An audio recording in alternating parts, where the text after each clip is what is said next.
آپ بطور ریاست گھوڑے بیچ کے سو رہے ہیں کہ دہشت گرد اتنا بڑا ایک کارگزاری کر رہے ہیں آپ کے اپنے رویوں سے، آپ نے اپنے طور طریقوں سے، آپ نے اپنی غلط پالیسیوں سے ایک بڑے طبقے کو خود سے ناراض کیا ہوا ہے۔ ایک مسئلے کے حل کے لیے اگر آپ کہتے ہیں آپ نے کیا، تو مجھے بتائیں آپ کا کون سا مسئلہ حل ہوا اس سے؟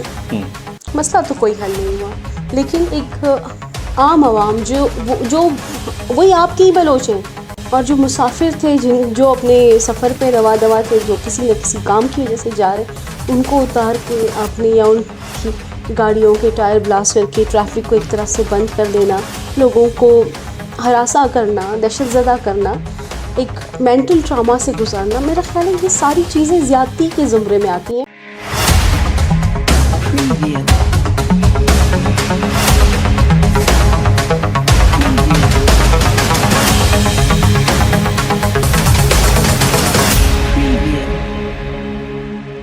بسم اللہ الرحمن الرحیم۔ السلام علیکم۔ البرز ٹی وی کے ساتھ قیوم بیدار آپ کی خدمت میں حاضر۔ ناظرین، آج بلوچستان میں جو صورتحال ہے، آگ اور خون کی جو اولی کیلی جا رہی ہے، وہ سب کے سامنے ہے۔ آج بلوچستان غمگین ہے، نہ صرف بلوچستان بلکہ پورا ملک اس حوالے سے افسردہ ہے۔ آج ہم نے اپنے اسٹوڈیو میں ایک سیاسی اور سماجی کارکن محترمہ شازیہ لانگو صاحبہ کو زحمت دی ہے۔ ہم آپ کو خوش آمدید کہتے ہیں اپنے بہت شکریہ۔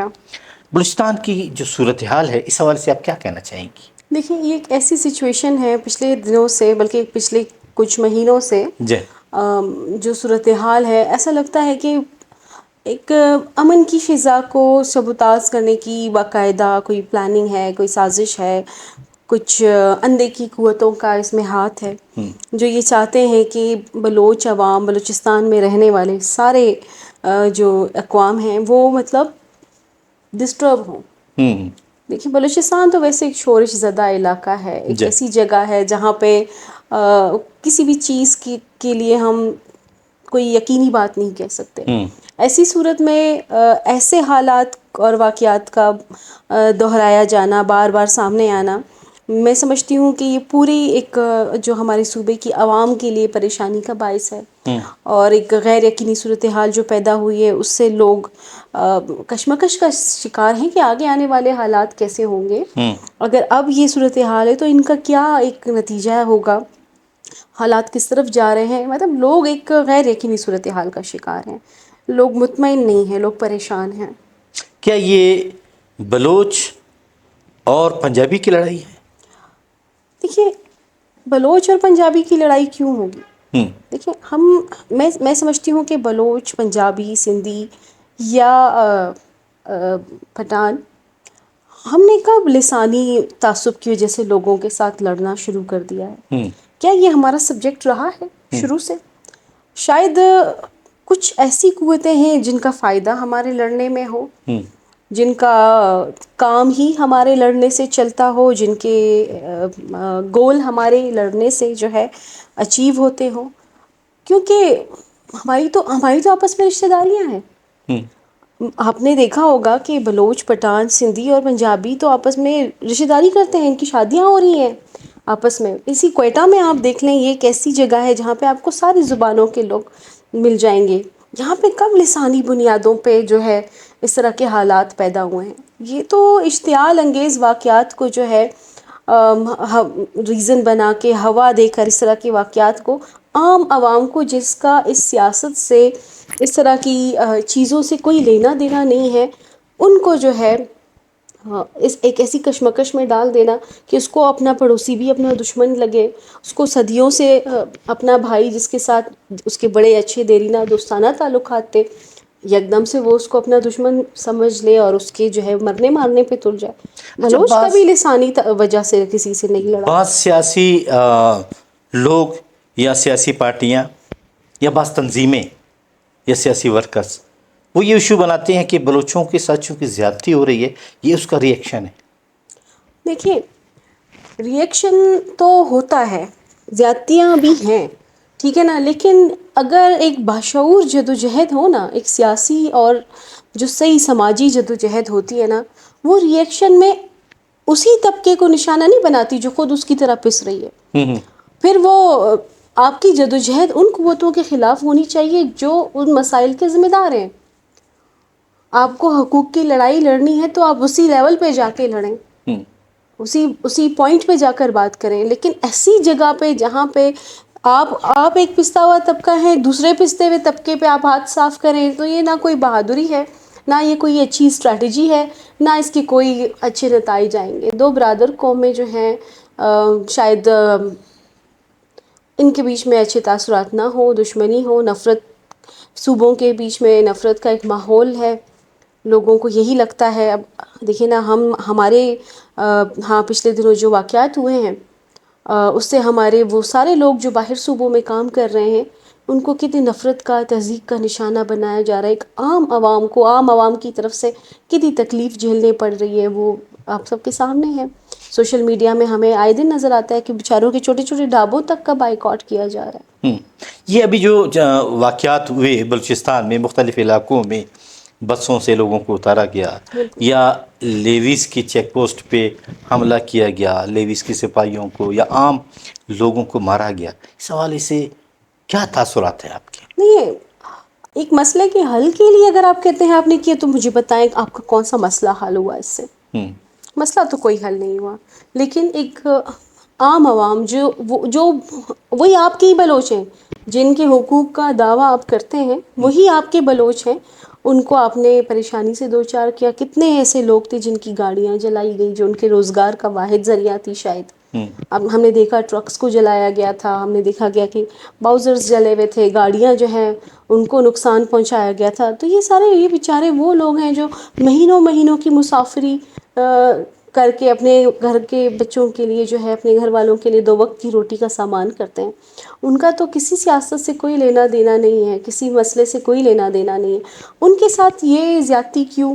اور جو مسافر تھے، جو اپنے سفر پہ رواں دواں تھے، جو کسی نہ کسی کام کی وجہ سے جا رہے، ان کو اتار کے آپ نے، یا ان کی گاڑیوں کے ٹائر بلاسٹ کر کے ٹریفک کو ایک طرح سے بند کر دینا، لوگوں کو ہراساں کرنا، دہشت زدہ کرنا، ایک مینٹل ٹراما سے گزارنا. میرا خیال ہے یہ ساری چیزیں زیادتی کے زمرے میں آتی ہیں، ان سے کوئی تبدیلی نہیں آتی. لیکن آپ کا ہی ایک جو نظریہ ہے، آپ جو لوگوں کو دینا چاہ رہے ہیں، وہ نظریہ کمزور ہو جاتا ہے کہ اگر اس چیز کی لڑائی ہے کہ ایک عام عوام کو اس کا نقصان ہو، تو پھر اچھا ہے کہ ہم اس لڑائی کا حصہ نہ ہی بنیں. اچھا، یہ تو خیر ہم بات کرتے ہیں کہ اسٹیبلشمنٹ کی وجہ سے یہ اس کی زیادتیاں ہوئی ہیں، بالکل ہوئی بلوچ ہیں، عوام کے ساتھ بھی کچھ زیادتیاں، بہت یا زیادہ ہیں اس میں. بلوچستان کے صوبے کے ساتھ زیادتیاں ایسا ہی ہوئے، ہے. ان کے وسائل پر ان کا قبضہ نہیں بالکل ہے بالکل یا ان کی دسترس نہیں ہے. بالکل. اس کا حل کیا ہے؟ دیکھیں، ہمیں صحیح معنوں میں نیک نیت حکمرانوں کی ضرورت ہے. اور بلوچستان کی اتنی سی پاپولیشن کے لیے، اتنی سی آبادی کے لیے، اگر ہمارا ریاست ملازمتیں دینے میں، روزگار کے ذرائع دینے میں ناکام ہے، تو سوال اٹھتا ہے، سوال بنتا ہے. پھر ریاست کی کارکردگی پہ یہ بہت بڑا سوال ہے. دیکھیں، بلوچ کے لیے، عام بلوچ کے لیے آپ اس بات سے پریشان ہیں کہ اتنے لوگ آپ کے خلاف کیوں نکل رہے ہیں. اتنے لوگوں کو آپ نے اپنے خلاف خود کیا ہے. آپ نے زمیندار سے اس کی زمینداری چھین لی. آپ انٹیریئر بلوچستان میں چلے جائیں، 2 گھنٹے سے زیادہ بجلی نہیں ہے، وہ اپنے کھیتی باڑی نہیں کر سکتے. آپ نے لوگوں کا ٹریڈ سسٹم اسمگلنگ کیا کہ ختم کر دیا ہے. جبکہ انڈیا جیسے ملک کے ساتھ ہم بارڈر ٹریڈ کر رہے ہیں، تو ہم ایران اور افغانستان کے ساتھ کیوں نہیں کر سکتے؟ آپ اس کو لیگل کیوں نہیں بناتے؟ آپ ٹیکس رکھیں. آپ کی ایک ریاست کی ارننگ بھی ہوگی اور ایک غریب کی کمائی بھی ہوگی. لیکن آپ نے وہ بھی ان کے لیے اتنا مشکل کر دیا ہے کہ کتنے ناکوں پہ اس کو، یا تو اس کا کام ہوتا نہیں ہے، ہو تو کتنے ناکوں پہ وہ رشوت دے کر آتا ہے. اور دوسرا، جو اس کی کوٹا کی ملازمتیں ہیں، چاہے وفاق میں چاہے صوبے میں، وہ بھی اس کو اویل نہیں ہوتی. وہاں پہ بھی رشوت کا بازار. جب اتنا زیادہ ظلم اور ناانصافی ہوگی تو وہاں پہ لوگ، آپ کے لوگوں کو استعمال کرنا ان کے لیے آسان ہوگا. وہ آپ کے دشمنوں کا آسان ہدف بنیں گے. اگر آج بھی ریاست کی آنکھیں نہیں کھلی، پھر ریاست نہ پچھتائے. ریاست 1971 کا بھی جب سانپ نکل گیا، پھر لکیر پیٹتی رہ گئی کہ انڈیا کا تھا اس میں ہاتھ، اور مکتی باہنی کے ایجنٹ تھے وہاں پر، یہ تھا وہ تھا، بڑی بڑی کہانیاں. لیکن at the end of the day we were field. ہم اپنا ایک ٹکڑا بچانے میں ناکام رہے بطور ریاست. اگر آج بھی ہم نے وہی رویہ، ہم نے دیکھا بھی وزیر داخلہ، وفاقی وزیر داخلہ آئے اور انہوں نے جس طرح سے بات کی، یا ہمارے موجودہ وزیر اعلیٰ ہیں وہ جس طرح کا رویہ اپنا رہے، یہ ایک ذمہ دار ریاست کا رویہ نہیں ہے. لوگ آپ سے ناراض ہیں. اچھا، وزیر اعلیٰ کہتے ہیں کہ یہ بلوچ عسکریت پسند نہیں بلکہ دہشت گرد ہیں. دوسری طرف وفاقی وزیر داخلہ وہ آ کے کہتے ہیں کہ ان کو قابو کرنے کے لیے ایک ایس ایچ او ہی کافی ہے. کیا اس طرح کے غیر سنجیدہ بیانات سے یہ مسائل کا حل نکل سکتا ہے؟ دیکھیں، اگر تو یہ محض دہشت گردی ہے اور پھر بھی آپ مجھے بتائیں کہ آپ بطور ریاست، آپ بطور وفاقی وزیر داخلہ گھوڑے بیچ کے سو رہے ہیں کہ دہشت گرد اتنا بڑا ایک کارگزاری کر رہے ہیں آپ کے ریاست کے ایک اہم حصے میں، جو کہ اسٹریٹجک حوالے سے ایک بہت اہمیت کا حامل علاقہ ہے. وہاں آپ اگر اتنا ہی آسان ہے تو دہشت گردی ہو کیوں رہی ہے؟ آپ اچھی طرح جانتے ہیں کہ صرف دہشت گردی نہیں ہے. آپ نے اپنے رویوں سے، آپ نے اپنے طور طریقوں سے، آپ نے اپنی غلط پالیسیوں سے ایک بڑے طبقے کو خود سے ناراض کیا ہوا ہے، اور آپ اب بھی حیران ہیں کہ آپ اس مسئلے کو کیسے سمیٹیں. آپ اس کو سمیٹ نہیں پا رہے ہیں. آپ جانتے ہیں کہ صرف دہشت گردی نہیں ہے. دہشت گردی تو ایک ریاست کے لیے ایک منسٹری کے لیے ظاہر ہے آپ کا کام ہی دہشت گردی سے نمٹنا ہے. تو آپ خیر، ہماری تو کتنی ہی وزارتیں ایسی رہی ہیں جو دہشت گردی ہونے کے بعد بتا دیں جی ہمیں تو پتہ تھا یہ ہونا ہے، یہ ہونا ہے، یہ ہو رہا ہے، فلانا ایجنٹ فلانے سے ملا، یہ ہوگا وہ ہوگا. لیکن آپ نے اس کو روکا کیوں نہیں آپ تمام تر اختیارات ہونے کے باوجود؟ ایک سیاسی کارکن کی حیثیت سے یہ بتائیں کہ اس مسئلے کا حل کیا ہے؟ دیکھیں، اس مسئلے کا حل ہے سب سے پہلے آپ ٹیبل ٹاک پہ لائیں لوگوں کو، پرٹیکولرلی ان لوگوں کو جن کو آج آپ کی 90% عوام کی حمایت حاصل ہے.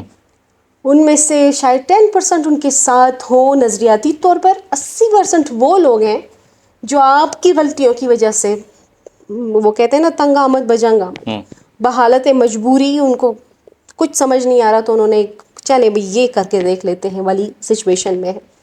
تو پھر ایسی قوتوں کو آپ دشمن نہ بنائیں، ایک مقابل پارٹی نہ بنائیں. وہ آپ کا حصہ ہے، آپ کی کسی پالیسی کی وجہ سے ناراض ہے، اس کو ٹھیک کرنا بھی آپ ہی کا کام ہے.